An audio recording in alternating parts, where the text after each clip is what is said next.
nongeye kubaramutsa bene data aho muherereye mwese. Umwami amusange kandi abagirire neza.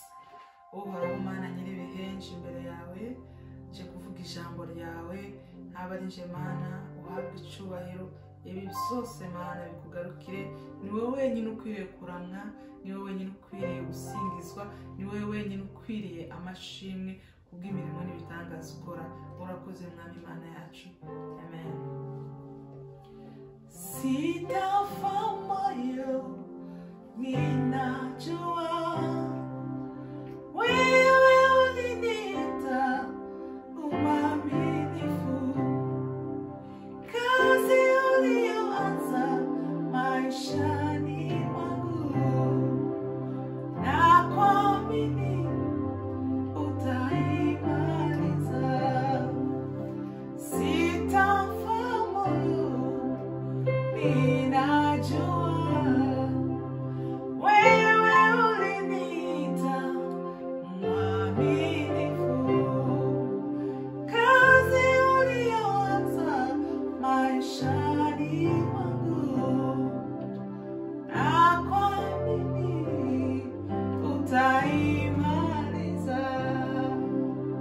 Sitafa moyo ninajua wewe uliniita mwaminifu, kazi uliyoanza maishani mwangu, na kuamini utaimaliza. Oh, sitafa moyo ninajua wewe uliniita mwaminifu, kazi uliyoanza maishani mwetu, tunakuamini utaimaliza.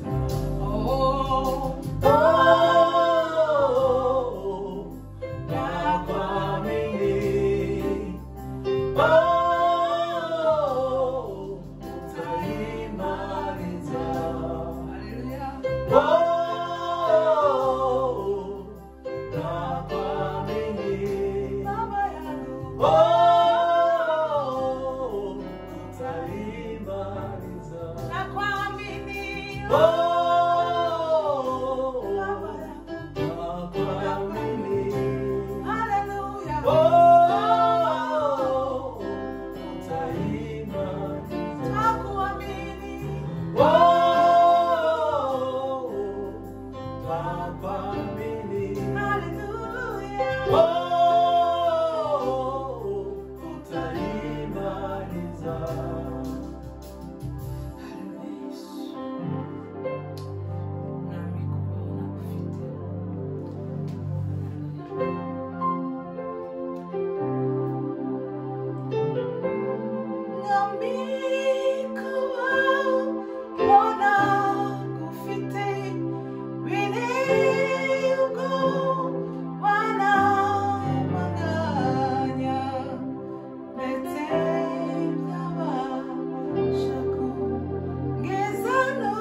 reka dusome ijambo ry'Imana dusanga muri Yobu igice ca mbere umurongo wa 13 kugeza ku murongo wa 20.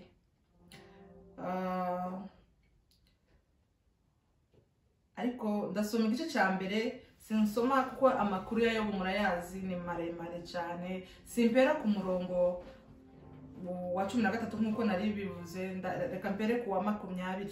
Nyuma y'inkuru nyinshi baza abantu bamubwira batandukanye, babana bawe bari mu birori, abahungu bawe n'abakobwa, none inkuba iraje n'abakubise, amasho yawe bagenze gutya, amakuru atandukanye mu munota umwe, undakaza umwe yava kubikunda akaza murayazi niyo ari haruguru y'ivyo. Ariko ndaza nje kuvuga ukuntu Yobu atigeze yinunubira ayo makuru.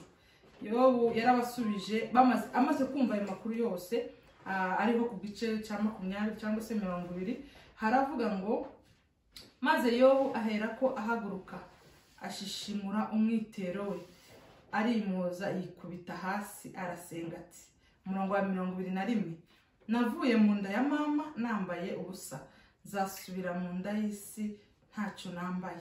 Uwiteka niwe wabimpaye kandi Uwiteka niwe ubintwaye, izina ry'Uwiteka rishirwe hejuru. Nukuri muzukuri Yobu buriya jewe yampaye isomo rikomeye cyane, isomo ryo kwihangana. Bene data muze mwihangana, situation yose waba urimo Imana irayizi kandi izi impamvu.